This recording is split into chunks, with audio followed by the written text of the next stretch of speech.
morning and welcome back to Take Me to Your Paradise. We're here live at the Squirrel Bar, Alan. Indeed, yes. And my good man, Mr. Alan Stirling, is joining me. How are you, mate? Fantastic. Aye. Weather, no so good today. I'm thinking about doing a wee outside podcast today out in the beer garden, but sadly the Scottish weather's taking hold again, so here and glad to talk about Celtic and the Squirrel Bar. Hope you're well and hope everyone that's watching's well. Amazing, mate. And yet again, the phone-in went well on Monday night, didn't it? It did indeed. A few interesting calls. I think everybody's kind of along the same lines that they're rather happy we're bringing in a goalkeeper with experience and a goalkeeper with that's a prospect. It's got that youth. It's got that trajectory that we can bring that player in after, whether it be a year or two down the line if KASPER kind of hangs up his gloves, and we can have that forward planning for a goalkeeper to be in place when that happens. Yeah, 100%, mate. And just as you said that, a wee bit of breaking news for us today on Sky Sports News. We have agreed a fee for the Aston Villa goalkeeper, SINISALO, as you said, to be Kasper Schmeichel's understudy, and obviously, hopefully, with a view to taking over for Kasper when Kasper decides to... I'm not wanting to wish him away too quickly, Alan, he's not even in the door yet. But we understand as well that there's been a fee agreed for Paulo Bernardo of 3.5 million or somewhere in the regions of that. And also, Kasper Schmeichel is doing a medical in Italy before flying out to the US to meet up with his new teammates. So, all in all, mate, good bit of business for us. It's starting to come together slightly. So you're looking at, I think, Paulo Bernardo, that it's probably a really fair fee for Celtic, probably sale of the century. It looks as if we've got ourselves a bit of a bargain there. Yeah. So we look upon that. Hopefully he's kicked on again for last year. I think we all seen how good he can be last year. Yeah. His potential is massive. But along with that, he's a young player, so he's seen kind of tads of inconsistency, shall we say. So another year older, hopefully his game can come on again and he can kick on and be a very valuable asset to our squad and hopefully our first 11 as well. But for that kind of money, Portuguese under-23 player, I think, innit? Yeah. He was the captain with them as well, so it shows a certain kind of regard that the Portuguese national side have got for a player like that. So, yeah, relatively happy. And kind of wheels are starting to move and we can start seeing some new signings in the door and start to see a bit of strength coming into our squad and our first 11, because we've got 2 and a bit weeks to go until the big flag day against Kilmarnock. So, aye, it's kind of flowing pretty fast this summer, to be fair. Yeah, so far so good. What I want to say, obviously, about we'll start off with the Kasper Schmeichel free signing. Unbelievable bit of business for the club. He brings a wealth of experience. We spoke about that on the phone-in show. He brings in an understudy in SINISALO. I know the lad was on loan at Exeter last season. Again, his attributes, I've not seen much of him. I've heard his attributes are pretty good though. He's very comfortable with the ball at his feet. There's been people on social media since we've been linked with him, Exeter fans included, saying that he's an absolute maniac when it comes to... He's brave, he comes out and he comes out to challenge people for the ball, and he takes his own defenders out the game. But you want to see that, Alan, as well, because that shows a great confidence level at such a very young age of 22. At the age of 22, and he's played for the Finland national side as well. I know that Finland aren't the highest kind of rated national side in Europe, but still to have that kind of experience when you're only 22-year-old, it can only benefit Celtic in the long run. We're looking at, we want him to kind of build on where he's been at for Exeter and going through the youth at Aston Villa for 100%. The last couple of years. So hopefully with somebody like Kasper Schmeichel above him, then he can learn exponentially. He can learn loads for somebody that's been there and has got that pedigree.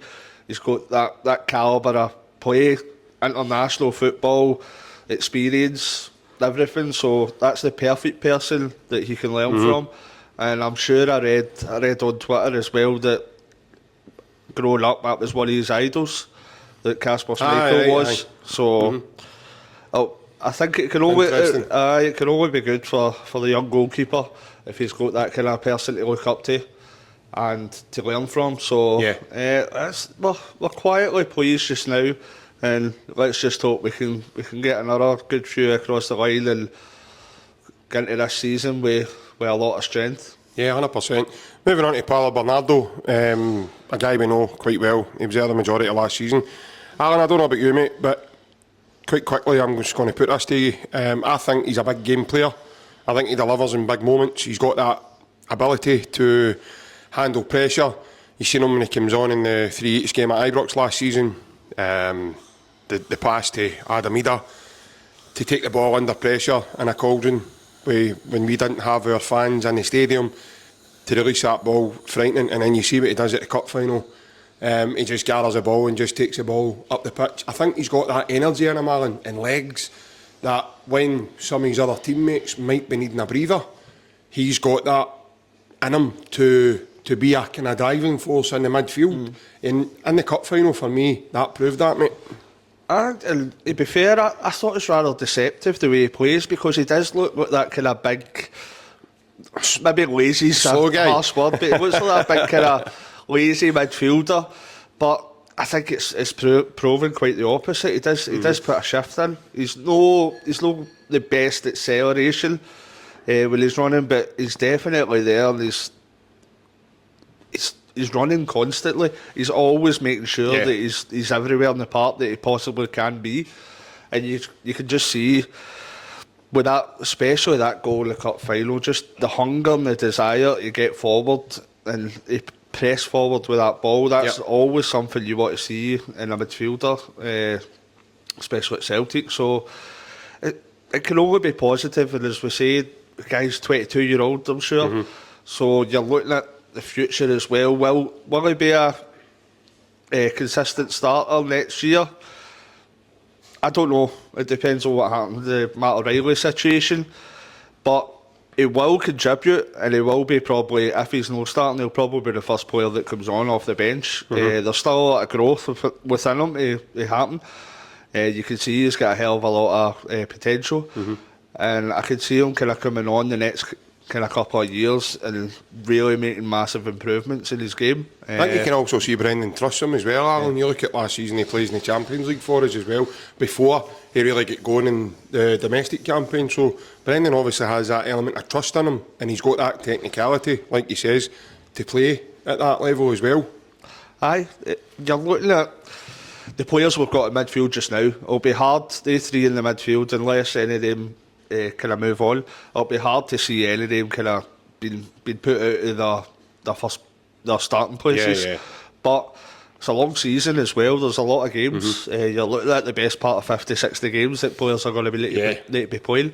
So there will be a part to play for players like, say, Paulo Bernardo, or even you look at the other midfielders that we've got. It can be maybe Tomoki Iwata as well. So these guys will come in and they will make their contribution and they will get their minutes. But I think that it will be a massive season for Bernardo as well, because he's shown last year, especially around about the festive period, it's a fantastic kind of 4 or 5 games that he was absolutely exceptional.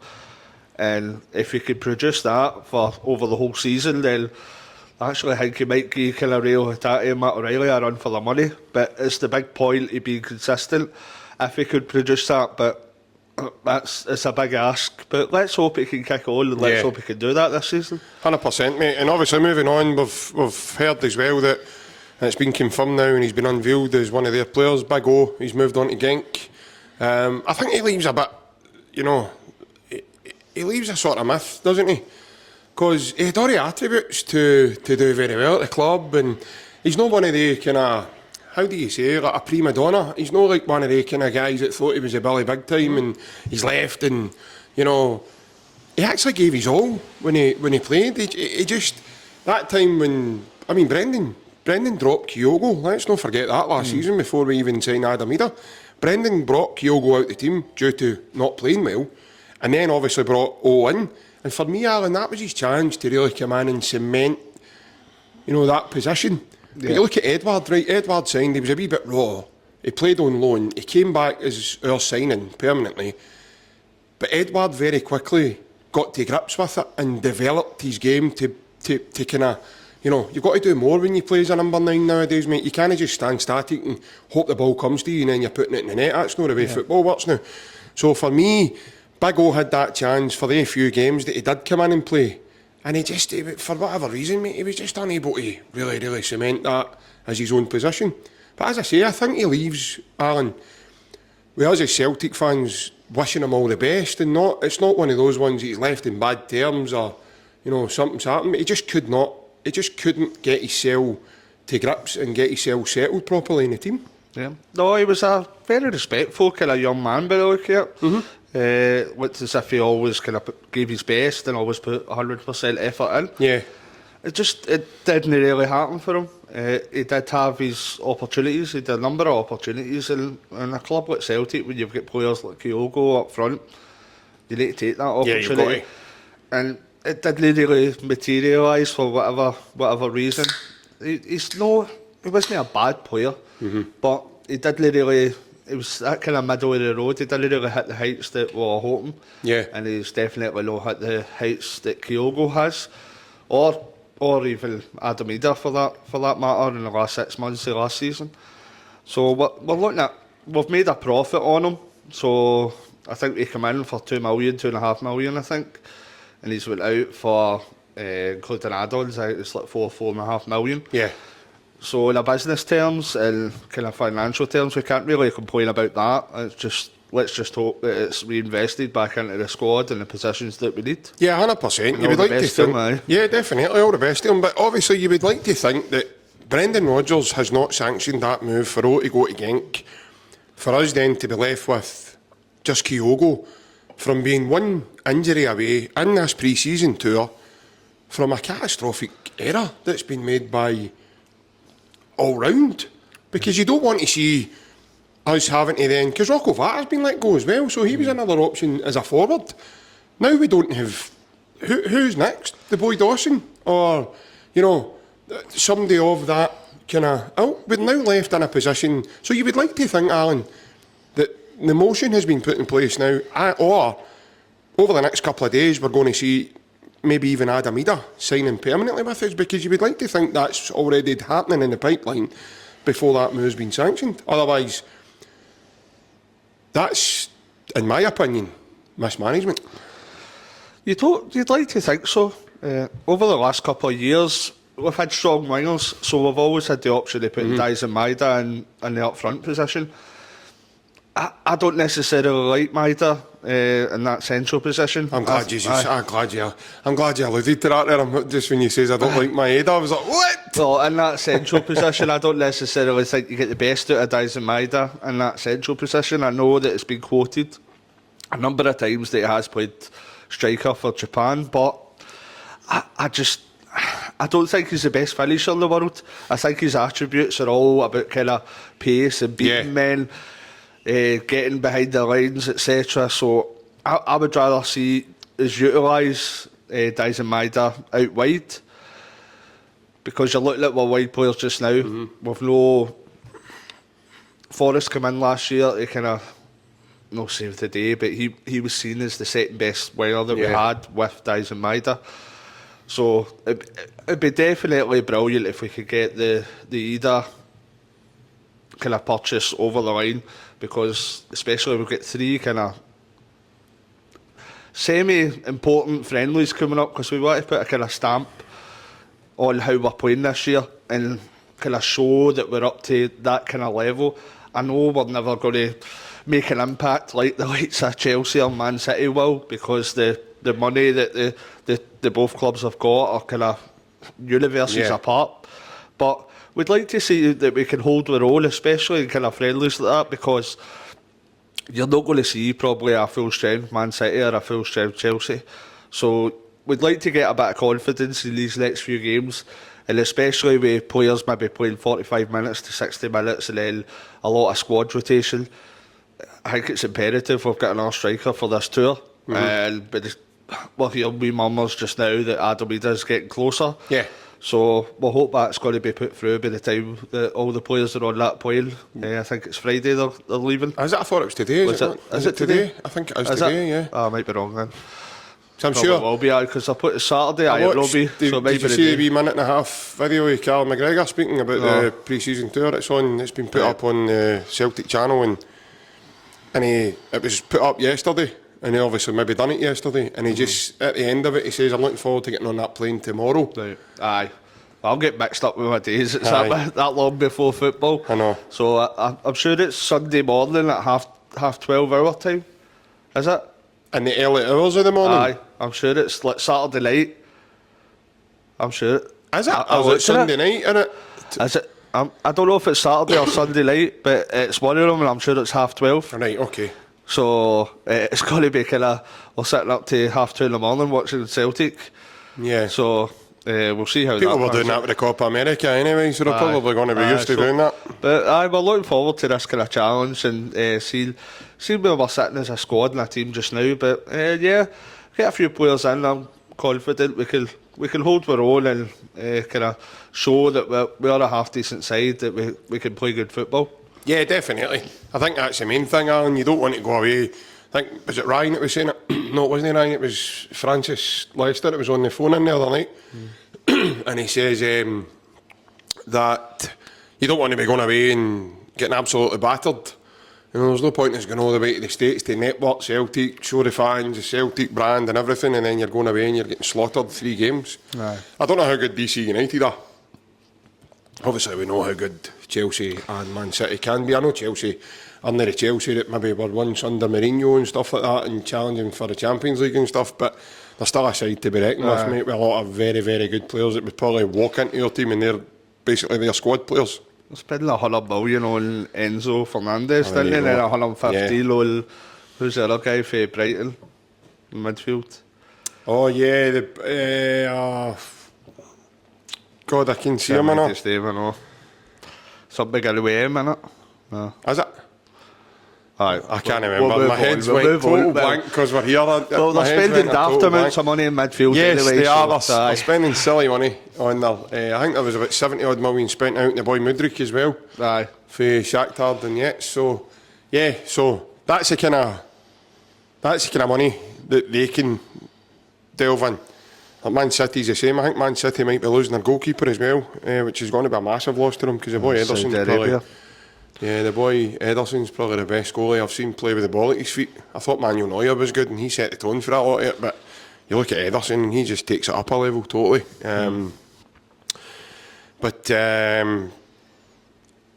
mean, Man City, guys like Sergio Gomez and guys that are just part of their squad that can, come in and do the job, but they're scary, I really hope Guardiola is actually quite kind to us and he kind of plays, or he doesn't play Haaland and men. Yeah, he plays with 9 men and maybe a backseat or something like that. We can play with 2 strikers against them. But no, as I say, you want to go and make a good account of yourselves and don't get too much of a leathering, because as much as it's pre-season, Alan, and as much as they're friendlies, they are only friendlies and they're good for the fans and everything else. If you go and you get slaughtered 4, 5, 6-0, as an individual, I used to play football, so as an individual, mate, if it happened to me, you'd be walking off the park absolutely deflated, man. It's demoralising. A couple of years ago, was West Ham, wasn't it? 6-2. What, it was 6-2. Yeah, is that the one with Barkas when he was stoning in the car park? Aye. Mikel Antonio hit his shot. Yeah, so it's not exactly ideal. You never want that kind of scoreline against your club. No. Especially that early in the season when you're looking to build a bit of confidence behind your upcoming season. So, but we're not expecting to kind of run over teams like Chelsea and 100%. Man City, but as long as we kind of stay competitive and keep it respectable, that's all we can ask for. Unfortunately, the Man City team we're facing now is not the Man City team we drew 3 each at Celtic Park with in Brendan's first tenure. I think there's a bit of difference, but I think when you're looking positive as well, like Rodri, etc., there'll be players that's been to the Copa America as well, so they'll not have a full strength squad. Their players will still be taking holidays as well, so Is De Bruyne leaving as well? I heard something. He's might There be has moving been on as heavy well. rumours that De Bruyne has gone to Saudi for the big money, so Right, okay. we'll need to see how that materialises. Ederson and De Ederson, Bruyne. De Bruyne. But- Rodri might not be there because he played in that final there, so... But I'm sure they will. God, man, bring in I get my replacements. fives now, man. know. With the way things are going. Aye. They'll have Joey Barton back playing for them.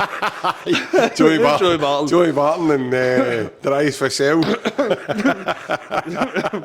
The other big boy, what's the big boy played? The big Croatian boy played fullback for them then. Chaluka. Aye, Big Chaluka. Georgie Kinklasi. Georgie Kinklasi. He was sensational, by the way. What a player he was. I loved him growing up. Different gravy, that lad. But all in all, mate, listen, it's going to be good for us as well to sit and watch that and see, you know, the spectacle itself, because you don't get to play these teams. I've spoke to you a million times about this, Al. You don't get to play these teams, mate, domestically. We aren't tested like this, and I think that's why I'm quite heavy on with it, and I also think that's why we don't do that well in Europe a lot of the times. Where results in Europe are maybe far and few between. When we do get good results, yeah, it's been a great night, blah blah blah, but the results aren't consistent, and there's a reason for that, mate. And I think it's to do with, unfortunately, I've heard this on numerous occasions, Celtic are a big fish in a very, very small pond, mate, you know, and it's hard because you're going and playing against Man City on a Wednesday night, and then the next, on a Saturday, you're on at 12:30 in Sky, and you're in Dingwall up at Ross County. How do you motivate? I don't mean this disrespectfully to Ross County, but how do you motivate yourself for that scale to that scale? You know what I mean? And we spoke to Kelvin Wilson on the podcast, and that's what Kelvin says. Even back then when they beat Barcelona, well, that's games against Inverness, and they dropped points, they went up and drew. So it's one of those. It must be really, really hard, mate, to stay on his own and stay motivated. Aye, no, there's a massive gulf between the class of opponents, shall we say, that we're going to be facing in this upcoming season. We're looking at the kind of highs of teams like Man City or Real Madrid, etc. And then we're going to be playing kind of Dundee United and Ross County. So, any Dundee United and Ross County fans we're watching here, we don't mean this disrespectfully, we're trying to just put things into context. We're being worse than disrespectful. no, all jokes aside, it's no disrespectful. It's trying to put it into how big the clubs are in the Champions League, even compared to us. But we are the kind of big fish in the small pond. It's like a great white shark in a puddle, shall we say? That's the way it is. Comparison to some of the other teams. People laugh and look at you like you're silly when you say these things, but it's reality. It is what it is. I mean, we're not sitting here fabricating what Celtic, we're trying to make Celtic look bigger than what they are. It is what it is. We are the biggest club in this country. So it's not even looking at it like that. We're selling out 60-odd thousand every second week. Yeah. And then you're looking at kind of Livingston last year. I know they're relegated, but they're having to sell 3 of their stands to the opposition so that they can kind of make money. Yeah. They're only getting a certain amount of fans. They're getting one stand worth of fans into their club. So crazy. You see the kind of size difference with the kind of supporters and the fans, etc. So that's the case. That's the only reason basically we get the Sky money as well, is because of the lower Celtic Rangers. Celtic Rangers are there in this league. Then there's no way you're getting a company like Sky to kind of take that kind of league on, especially at the figures that's being quoted at the present. So but looking forward to playing with the Dundee Uniteds and Ross Counties as well as Man Cities and Real Madrids. 100%, no, definitely. And like you says, it's 2 games against pot 1, 2 games against pot 2. Are we in pot 3? I seen something the other day. Are we getting, you're the man for that, so that's what I'm asking. As we speak, I think we were set bottom of pot 3. There is some things that can happen, depending who go through the qualifiers, that can relegate us into pot 4. Right, okay. So is this result depending then on qualifying? So like Rangers and what PSV have been there in the last few years. So whoever qualifies for them, that can reset some of the coefficient points in the pots. So at the minute we're in pot 3. We're in pot 3 now. But whether that'll be the case come the Champions League. So as it stands now then, we will play another team from pot 3. that we're in, and we'll play 2 teams from pot 4. Yes. So it's 8 games. So, mate, there's loads to look forward to, man. Like 4 games at home, 4 games away. An extra game at home if you're a season bit colder, or you get a chance to go to the game as well. I think it's frightening, mate, and it's not surprising, guys like Kasper Schmeichel signing with us, because that must be a massive carrot they've just dangled in front of him, saying, Kasper, you've just finished the Euros, mate. Here you go.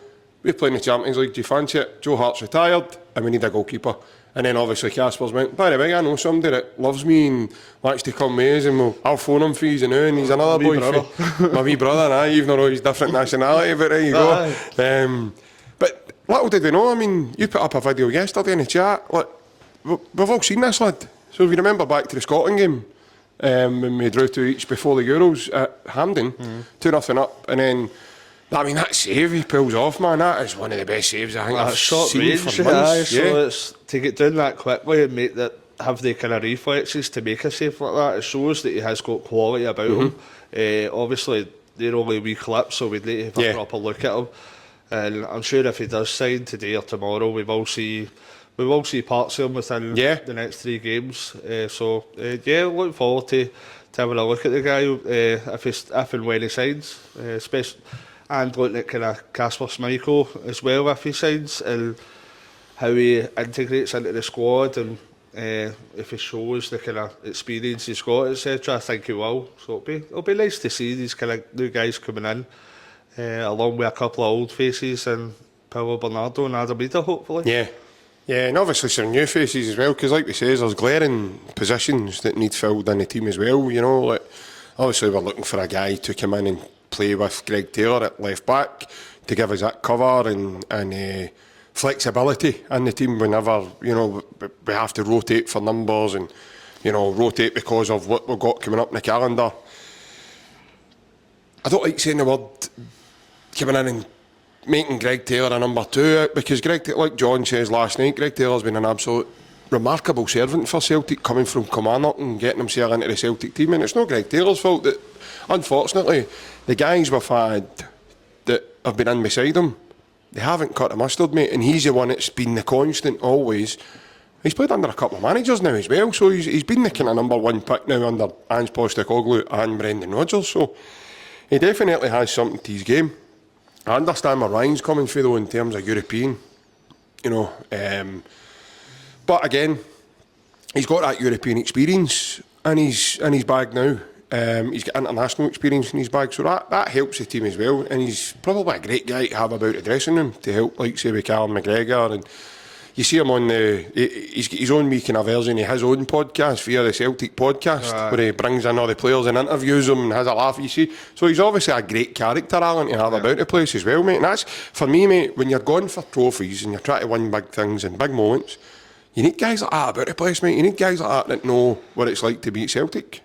I think when you look at the 3 of us in the podcast, I think there's 2 individuals that have probably got a higher outlook about Greg Taylor than the other one that's rather passionate about the shall we say, slight dislike about certain players. So we'll leave the viewers and that other person to make their mind up about that one.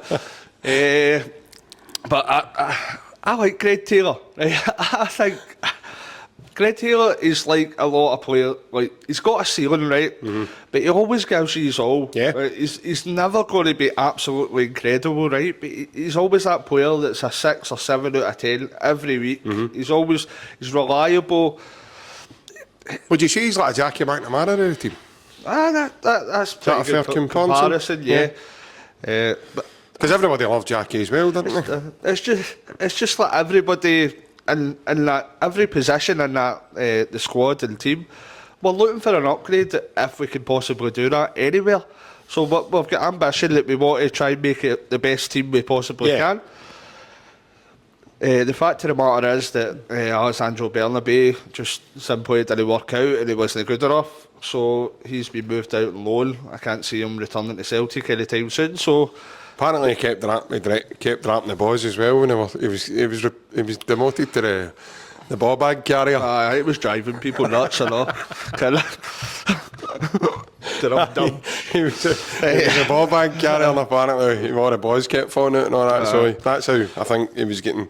Brendan was getting frustrated with him, and that's how he moved him over to International. Aye, so but the way it stands just now, if you rule out kind of some of the young team that play in that position, we haven't got another left back apart from Greg Taylor. So I Mitchell don't know. Frame, too young. What about, is Adam Montgomery back? That's another thing. I forgot about him, man. I think he's You back. see you with these names, man. You keep filling him at the bag. Johnny Kenny, all these kind of boys that nobody thinks of. Yeah, Liam Shaw. Liam Shaw. I'm sure Adam Montgomery's back. And Is he injured? Was he injured at the end of last season? Is that how think it might he's well loan to Motherwell get cut short, didn't it? I remember So, that. but I'm sure he's still in contract and his loan expired. So Right. possibly, I don't know if he's fit again. If that injury still kind of curtailed him Yeah. from playing, but you're still waiting for somebody to come in at that left back position because as we speak at present, Adam Montgomery hasn't shown that he's got the kind of ability at present to challenge Greg Taylor or push him on. So we'd be looking for somebody that's definitely going to push Greg Taylor on or exceed the quality that Greg Taylor's got. And I think that's a kind of a reasonable shout to have, or opinion to have, that we could get somebody in to at least kind of push him on that wee bit and just give us that extra quality in the left back position. Yeah, no, 100%. I do think we need cover. That's something that I do think is important. So that's kind of glaring. You look at the centre back options as well. For whatever reason, Narotsky doesn't seem to be being able to keep himself there. Lager Bielka, I don't even know if is he there? I don't even know. I think he's taking shift up with McCarthy now and Liam Shaw for space station for all I know. probably. Aye, I think he's maybe sitting in the house every day playing the PlayStation and just watching from afar. But in terms of, you look at James McCarthy as well. Is he still about the place? Is he not? Nothing's been announced either, so we don't even know where he is. We know he's not training with the team. And again, I agree with you. I think him and Liam Shaw doing back shift and night shift for who put a huddle hound. I really do. I think they're taking short seats and then they're getting ready for their practicing and now for match day coming up in 2.5 weeks, as you said. But there's loads of. There's wee things in there that need addressed, and hopefully, as I say, first things first. We needed a replacement for Joe Hart. That's coming now in Kasper Schmeichel. Obviously, an understudy for Kasper. Long-term planning with the club, which is, listen, that's absolutely remarkable. Absolutely, because I think a lot of Celtic fans and their granny and the budgies and the cages and the hussies all didn't think Celtic would have brought in another goalkeeper with Kasper. I think most people, because a lot of people would be sitting going, that's too much like common sense, Celtic. We're surprised. It's it's kind of hit us for six. Look, you don't usually do things that make sense, Celtic. What's going on here? It's went for a video with a guy shouting out one day, Michael, have you got us a goalie? And he's went, I've got you too, hold on. I know. He swapped WhatsApps with the boy and shouted up to him, hold on, a WhatsApp you. Last night, Peter Law's been looked at the office for 5 minutes or something. We've signed 3 players. Is that one with Bobby, the transfer into the shark is doing, they all go in to Bobby. 3 players in the door. They're all in the boardroom like that. To Peter, sign, sealed, delivered. Aye, I'm only kidding. Aye, it's nice forward Peter, planning. if you see us, I'm only joking, honestly. We're only having a bit of fun. Oh, well, But, yeah, as I say, I mean, a lot of Celtic fans are probably, some are probably in amazement. I'm no, because obviously I've had total faith that, that was going to be done. I just didn't think it would have happened this quickly. What I thought was going to happen was Kasper would have come in, maybe some outfield players, and then maybe later down in the window we get another goalkeeper. But obviously Brendan's behind the scenes, obviously working his magic, and he's managed to do it quicker for us. Aye.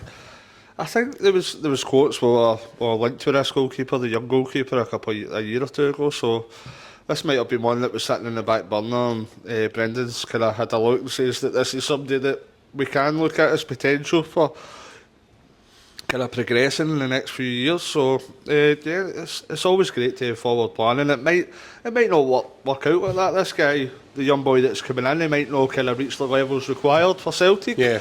But at the end of the day, we're having a try, we're having a go at trying to get somebody in forward planning, and that's all we can ask for the club. And I'm really quite happy that they're doing it that way, something that actually makes sense. Just I'm bewildered and baffled. It's just Somebody said something the other day. Who was the goalkeeper when Arthur Boric came to the club? Can you remember? Zoska? No, he was at Dundee United, so we brought him in after we'd got Boric. David Marshall? Well, Boric was obviously slightly after Rob Douglas and like guys like Magnus Hedman and stuff, wasn't he? So it may have been David. Aye, it will be David Marshall, because that was that Barcelona game that he played all. It was 2004. Right. So when I was reading this thing the other day, it was suggesting that Boric was brought in kind of similar, in a similar bracket to this SINISALO. He was brought in as a kind of younger guy coming in to develop, wasn't going to be the kind of mainstay, got a chance in pre-season, and then Strachan never looked back, and he quite quickly stamped his authority. Is that a possibility with this young lad, or do you see the number one spot being Kasper's until Kasper says, right, me man, there you go? It's a possibility, a very slight, small possibility, but I think Brendan likes his kind of experienced players as well. I think he'll see, even if the young goalkeeper's coming in and pulling out outstanding saves, I think Brendan sees that position as more than just kind of, it's having that experience as well, and having the kind of leadership within this guy's been there and done it. So you're looking for that kind of experience within your side to push us forward, especially in European nights as well. You can't go wrong with that kind of experience and leadership. Mm-hmm. You need that within the team, and I think it's especially important with goalkeepers as well, because you need them to be kind of commanding as well, and command the back four in front of them. So I would love to see that this guy comes in and outperforms Kasper Schmeichel, but I still think that Kasper Schmeichel, if he comes in, will definitely be the number one goalkeeper for the foreseeable future anyway. Yeah, I just thought I'd put that out there as a wee kind of throwaway kind of question. I've seen kind of mixed people saying they don't know if Kasper will last, if, you know, is he fit enough, people questioning, maybe don't know about Kasper, didn't see him at the Euros obviously. I would imagine that's the type of people, because if you watched him at the Euros you realise he's nowhere near finished. I agree with John for the phone in the other night. I don't see any relevance at all that people keep highlighting his age. There's no relevance at all to his ability as a goalkeeper. I think I seen this morning Eric Sviatchenko was on a platform as well speaking. He mentions his age as well, but says again there's no relevance to that, because he's 37 years young. He'll be 38 in November, okay, but that's nothing in a goalkeeper. He's still very, very capable in doing his duty. I think what's really what I'm looking forward to most, Alan, we're going to have a goalkeeper, mate, that's coming in just as high profile as Joe Hart, won the Premier League, played in Europe, played in the Euros, played at World Cups, he's loads of, you know, experience. Mm-hmm. He's won medals, he's won trophies with teams, and he's not going to have, you know, any problem. Just say, I know it's not going to happen, but just say we were getting back into Ibrox this season coming, and it was going to be a cauldron, a noise, and people, you know, we didn't have any of our fans, and it was just fully their fans. He's not going to flinch an inch at all at the end like that, and that's the kind of guy we're getting. We're getting a guy with a wealth of experience coming in, and he's seriously going to be fit for purpose, man. And like I've said to you lads on the podcast as well, or even in the chat, he passes the ball better than Matt O'Reilly. He's so comfortable with the ball at his feet. That's the biggest difference between him and Joe Hart. The fact that now we're going to have that sort of flexibility to be pigging the ball about the back and doing it quickly. Aye. Oh, it's an exciting player to bring in. When you look at it, it was like 105 caps or something for Denmark. Yeah, something that's like that. So Denmark have been a really decent side over the last number of years. So it's exciting to see him coming in. He's got a wealth of knowledge and experience that can only bode well for the club and the players within the club, because I'm sure with his professionalism and the experience that he's got, that could rub off well on some of our younger players as well, and maybe get the maximum out of them. It doesn't need to just be rubbing off on goalkeepers, just his professionalism as a whole. Yeah. He's been there and known the game. He's been through most situations in the game when you're mentioning kind of World Cups, European Championships, Champions Leagues, winning English Premier League. So he's been there and done mostly everything in the game. So you're looking at that kind of experience and professionalism can definitely benefit some of the players that we've got up and coming. 100%. Even look at, if we're bringing in Paulo Bernardo, 22-year-old, some of the experience that these guys have got, like Joe Hart had, like KASPER Schmeichel's got, some of the advice that these guys could give the younger players could be. And obviously Callum McGregor huge. gets that friendship as well again, because he's lost that in Joe Hart now. He had a great connection with Joe, and he's bringing in somebody else now that can fill that void for Callum to go to, even for advice himself, just to kind of, how do you approach this, how do you do that, and he'll also bring a senior head to the dressing room as well, mate. Yeah, definitely. So it's all positive. Yes, 100%. And we just need to wait for the new season now, because we're really looking forward. I think it's the Euros has been slightly underwhelming in my opinion, basically, because the final, wasn't it? Aye, but you're looking at how many not in each games there was as well. And it was like just, well, where's Celtic? Give me Celtic back. I know. So, well, we're really looking forward to the new season coming up. And so glad that it's from Sunday we're kind of back into the flow of Celtic again, so aren't we? It's only a couple of weeks away, so really looking forward to that now. Yeah, my hair's going a bit greyer here, man. My foot Celtic ranges back quick. And no doubt when you are back, we'll be moaning about something. we'll be moaning at you for some reason or whatever. That's just the way of it. Alan, thanks very much, mate, for taking the time with us again this morning, mate. It's been a good chat with you, mate. Thanks very much to the Squirrel Bar for allowing us in again to have this discussion for you. And thanks to you guys, the viewers who are tuning in to watch the content. If you are new to the content, please like and subscribe and share it amongst the Celtic family. As we said at the beginning, we do have a new show up on Monday night now. It's a phone-in show, so the dial-in, Talk to Tim's it's called. If you want to be part of that, all you need to do is send us a DM, Facebook, Twitter, Instagram, even TikTok.